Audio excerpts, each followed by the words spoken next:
Hello there. Thank you for tuning in.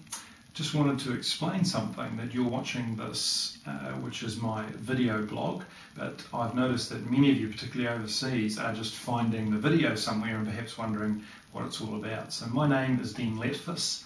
I live in New Zealand, run a company called Massive Action.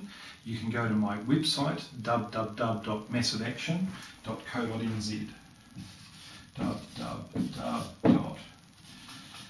massiveaction.co.nz, or my blog site is massiveaction.tv. And if you're watching this on YouTube, I can only hook videos up for 10 minutes, so when you watch the actual blog coming up in a second, it may cut off early. If it does, please go to www.massiveaction.tv and you can get the rest of it there. See you soon. Bye.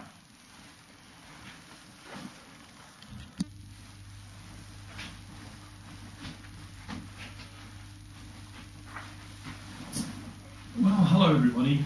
Rumours of my death are seriously overrated. Sorry, there's been a bit of a gap. I was hoping to start again with being in our offices and being able to do things from there. It's not quite there. We picked some office furniture today, so we're getting there. Hopefully be there in the next week or three.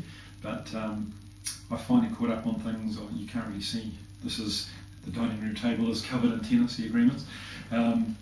And various other things, but yeah, so I wanted to get going again. I sincerely apologise, those of you who've contacted me to remind me that I didn't do the last blog on forgiveness before I went to Fiji, so I'm very, very sorry about that. I've just had so much on my plate, but without excuse otherwise. So I thought tonight that that's what we'd do, is I'd finish that off, and then tomorrow I'll talk to you. Got a whole lot of quite groovy stuff happening with Massive Action, and particularly for many of you who are in the forum, and just a whole lot of good stuff happening and things that you'll be interested in being involved with. So we'll be back into property for a while from tomorrow. Just quickly, before I get into the forgiveness thing, just a comment that there's all kinds of stuff in the media about what's going on, and lots of mixed messages with property and stuff. But I just want to encourage you, don't panic. I'll talk about some of that over the next little while. But there's still good deals out there, and I've recently sold a couple of properties on Trade Me that I've never done before, or certainly not as simply. They just sold like that. So in spite of everything that's going on, there are people out there with money. I had a property that I traded for a little over $1 million, and the guy settled on it about 2 weeks ago and has just sold it for 1.25. So don't panic. Those of you who are considering trading, don't be put off by the fact that things are, how they are. We'll give you some help on how to stay safe and how to keep moving forward. But anyway, if you cast your mind back or go back and look at the vlogs, we talked a lot about unforgiveness. We talked about the need to forgive others, and started to take you through the process, or really have done the bulk of the process on forgiving yourself. And so just want to really wrap that up.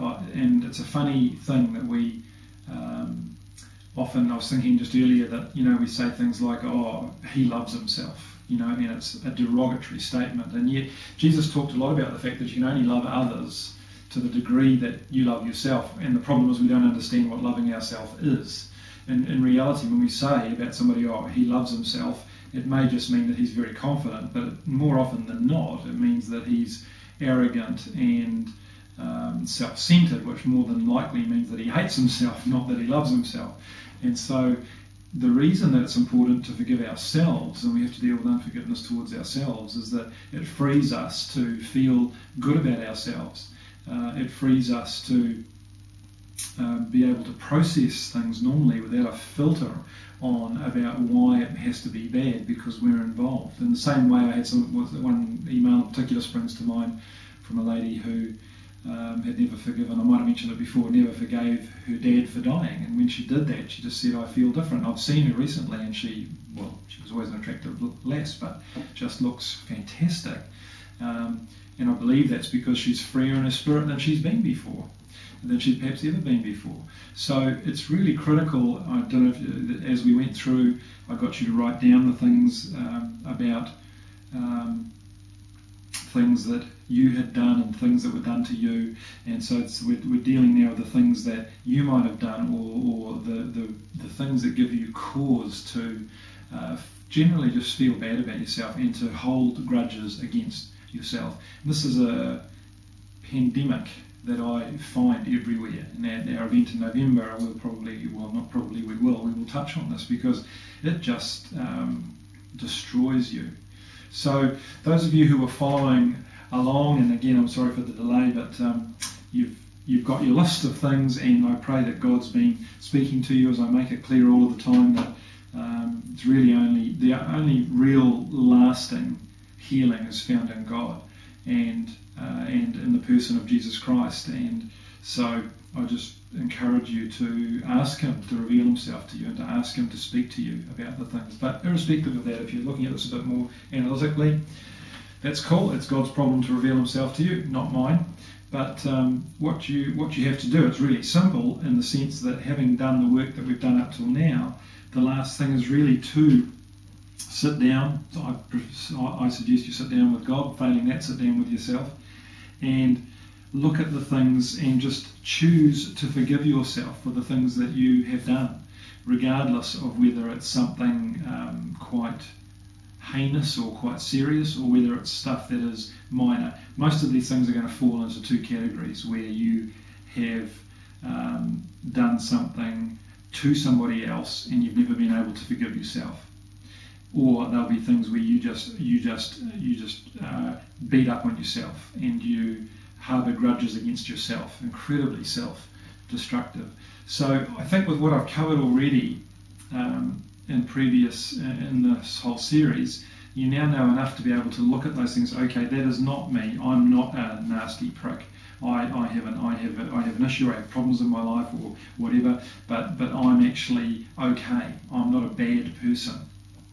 And from a strictly technical point of view, we're all bad people, and that we all do things wrong. But you'll know what I mean. If you've got this unhealthy self-hatred going on, first step, you have to choose to forgive yourself, in the same way that if somebody had hurt you or wounded you, and it was very difficult for you maybe to choose to forgive them, you've got to choose to forgive yourself and begin to process that right now and say, I'm going to forgive myself for this. I'm going to forgive myself. I'm not going to harbour a grudge against myself for this. As I'm talking, I'm thinking, well, we'll do one more night on this. We'll do another night tomorrow to finish it off, because I want to give you some positive stuff to replace the negative stuff that you're going to deal with. All right, so that's it. That's what you need to do, and you need to do that with God's help, or with God as you find Him. But to begin to believe the truth about yourself, and that's what we'll cover off tomorrow. But the other area is that where you've done things and you can't forgive yourself for them. Now, depending on the circumstances, on what the event was or whatever the situation was, and it's a subjective thing, I can't give you a formula for what I'm about to say, but in some cases you may need to go to that other person and put it right. There's a Christian jargon term for it called restitution. And that's what you need to do. So if you've done something, if you've stolen something from somebody and you've never been able to forgive yourself for doing it, it plays on your conscience, it still plays on your mind after all these years, hunt the person down, write to them, go and see them and tell them what you've done, ask for forgiveness from them, and put it right. If you stole something, find out what it's worth and fix it. There is no real freedom from this in any other way. God promises to forgive us to the same extent that we forgive others, but He expects us still to take responsibility for our actions. If you were involved in a lifestyle where you've contracted AIDS and you become a Christian, many times the AIDS still kills you. There are consequences for our